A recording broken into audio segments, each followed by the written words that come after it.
Hello student, welcome to my channel M achievement. आज हम Indian economy chapter number 1 on the eve of independence इस chapter को short revision के तौर पे इसमें पढ़ने वाले हैं।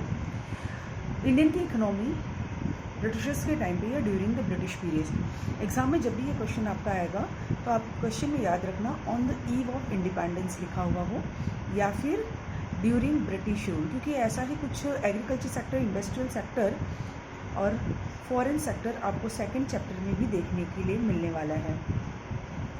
तो आप क्वेश्चन को लेकर कंफ्यूज मत होना कि जो सेकंड चैप्टर में कभी कभी स्टूडेंट क्या करते हैं, एग्रीकल्चर सेक्टर का पूछा हुआ है लैंड रिफॉर्म प्रोग्राम, और आप क्या करते हैं जो independence on the eve of independence जो ब्रिटिश रूल के टाइम पे एग्रीकल्चर सेक्टर की सिचुएशन थी वो वाले पॉइंट्स लिख के आते हैं, land settlement, low productivity, lack of investment. तो ऐसे सिचुएशन में आपका आंसर जो है वो रॉन्ग हो जाता है। अगर लैंड रिफॉर्म प्रोग्राम पूछा है या आफ्टर इंडिपेंडेंस एग्रीकल्चर सेक्टर की सिचुएशन पूछी है तो उस समय जो हमने लैंड रिफॉर्म सेकंड चैप्टर में हमारा है green revolution, abolition of intermediaries, वो सारे आंसर आपको लिखने होते हैं या वो पॉइंट्स आपको लिखने होते हैं। लेकिन अगर फर्स्ट चैप्टर की बात करें तो एग्रीकल्चर सेक्टर में जो हमको मेन फीचर देखने को मिला, आप इसको फीचर्स भी बोल सकते हैं, आप इसको प्रॉब्लम्स भी बोल सकते हैं कि क्या प्रॉब्लम्स देखने को मिली हैं एग्रीकल्चर सेक्टर में या इंडस्ट्रियल सेक्टर में या फॉरेन सेक्टर में ड्यूरिंग द ब्रिटिश रूल या on the eve of independence. तो पहला जो पॉइंट इसमें आता है वो है लैंड सेटलमेंट सिस्टम। ब्रिटिशर्स ने यहाँ पे ज़मींदारी सिस्टम को स्टार्ट किया था, जिसकी वजह से जो कल्टिवेटर्स थे उनकी सिचुएशन बहुत ज़्यादा वर्स हो गई थी, क्योंकि इसमें जो ज़मींदार थे वो इंटरमीडिएटरी के रूप में काम करते थे या इंटरमीडिएटरीज के रूप में काम करते थे। वो रिवेन्यू कलेक्शन का काम उनका होता था, रिवेन्यू कलेक्ट करके उनको ब्रिटिशर्स को देना होता था।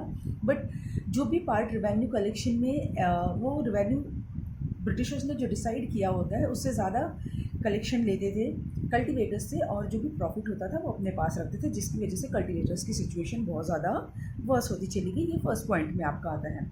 लो productivity, yes, during the British rule या फिर on the eve of independence की अगर हम बात करते तो एग्रीकल्चर सेक्टर की जो प्रोडक्टिविटी थी बहुत ज़्यादा कम हो गई थी, क्योंकि ब्रिटिशर्स ने कुछ इस पर ध्यान नहीं दिया कि प्रोडक्टिविटी को बढ़ाया जाए, या फिर जो इंटरमीडिएटरीज थे या जो ज़मींदार थे उन्होंने भी कभी इस तरफ ध्यान नहीं दिया कि एग्रीकल्चर की प्रोडक्टिविटी को बढ़ाया जाना चाहिए। बस वो सिर्फ अपने प्रॉफिट को कमाने में ही लगे हुए थे। थर्ड पॉइंट आता है आपका lack of investment. Yes, Britishers के टाइम पीरियड में एग्रीकल्चर सेक्टर में कोई भी इन्वेस्टमेंट नहीं हुआ इरीगेशन के लिए, डेट इज़ कैनाल्स वगैरह को बनाने के लिए, या कोई सब्सिडीज़ वगैरह फर्टिलाइज़र को लेके उनको प्रोवाइड नहीं की गई। तो ये प्रॉब्लम्स देखने को मिली। देन जो फोर्थ पॉइंट आता है आपका एग्रीकल्चर सेक्टर में during the British rule, that is the commercialisation of agriculture. Britishers ने क्या किया था, एग्रीकल्चर का कमर्शियलाइजेशन कर दिया था। कमर्शियलाइजेशन मेनली कौन से क्रॉप को लेके, तो कॉटन क्रॉप और जूट क्रॉप को लेके, क्योंकि कॉटन क्रॉप जो था वो उनको अपने ब्रिटिश इंडस्ट्रीज़ को ग्रो करने के लिए एज अ रॉ मटेरियल के रूप में चाहिए था। तो उन्होंने एसेंशियल क्रॉप की जगह कॉटन क्रॉप ज़्यादा से ज़्यादा उगाया जाए, इसके ऊपर प्रेशराइज किया हुआ था या इसके ऊपर ज़्यादा ध्यान दिया हुआ था। फिर अब आते हैं इंडस्ट्रियल सेक्टर। तो ब्रिटिशर्स के टाइम पीरियड में इंडस्ट्रियल सेक्टर कैसा था, तो डी इंडस्ट्रियलाइजेशन या हम कह सकते हैं डिक्लाइन ऑफ हैंडीक्राफ्ट इंडस्ट्री। अब ब्रिटिशर्स क्योंकि यहाँ से रॉ मटेरियल अपने कंट्री ले जा रहे थे फॉर द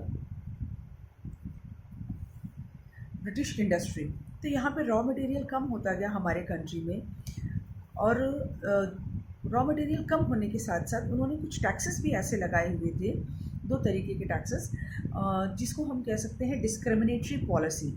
जैसे कि जो इंडिया के हैंडीक्राफ्ट इंडस्ट्रीज़ थे, अगर वो यहाँ पे हैंडीक्राफ्ट इंडस्ट्रीज़ का प्रोडक्शन कर रहे हैं या हैंडीक्राफ्ट प्रोडक्ट बना रहे हैं, तो उस प्रोडक्ट को अगर उनको मार्केट में सेल करना है तो उसके लिए उनको हाई टैक्सेस पे करने होते थे। जबकि उसके बदले में अगर हम ब्रिटिश गवर्नमेंट से या ब्रिटिशर्स से या ब्रिटेन से हम कोई फिनिश गुड प्रोडक्ट खरीद रहे हैं तो उसके लिए टैक्स फ्री होता था। दैट मीन्स हम अगर ब्रिटिशर्स को इंपोर्ट कर रहे थे या ब्रिटेन में इंपोर्ट हो रहा था रॉ मटेरियल तो वो भी टैक्स फ्री था, और ब्रिटेन से जो भी फिनिश गुड इंडिया आ रहा था वो भी टैक्स फ्री था।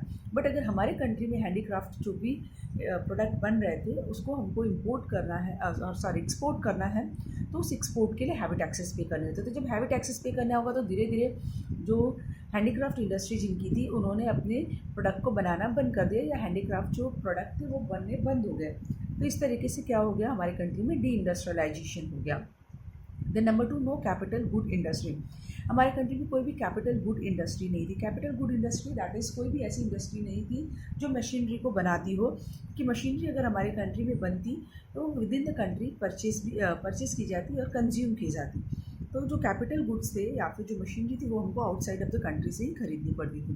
Then small role of public sector का भी स्मॉल रोल था, दैट इज़ जो गवर्नमेंट का सेक्टर था उसको भी बहुत ज़्यादा छोटा सा ही रोल दिया हुआ था। Then two fold motivate to stagnant industrial sector. अब जो इंडस्ट्रियल सेक्टर था हमारे कंट्री का उसको स्टैगनेंट करने के लिए ब्रिटिशर्स ने क्या किया, एक्सप्लॉइट इंडियाज़ वेल्थ और इकोनॉमी, हमारे इंडिया की जो इकोनॉमी थी वेल्थ थी उसको एक्सप्लॉइट किया। और सेकेंड क्या किया, अपनी जो ब्रिटेन की उनकी इंडस्ट्री थी उसको ग्रो किया।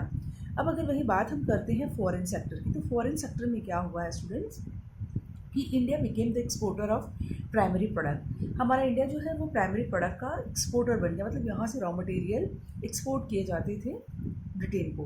Then India became the importer of finish good. अब यहाँ से रॉ मटेरियल एक्सपोर्ट किए जा रहे थे, रॉ मटेरियल कंट्री में बचा नहीं, तो हमको फिनिश गुड कहाँ से खरीदना पड़ रहा था, ब्रिटेन से खरीदना पड़ रहा था। तो हम एक्सपोर्टर हो गए रॉ मटेरियल के और इम्पोर्टर है गए फिनिश गुड्स के।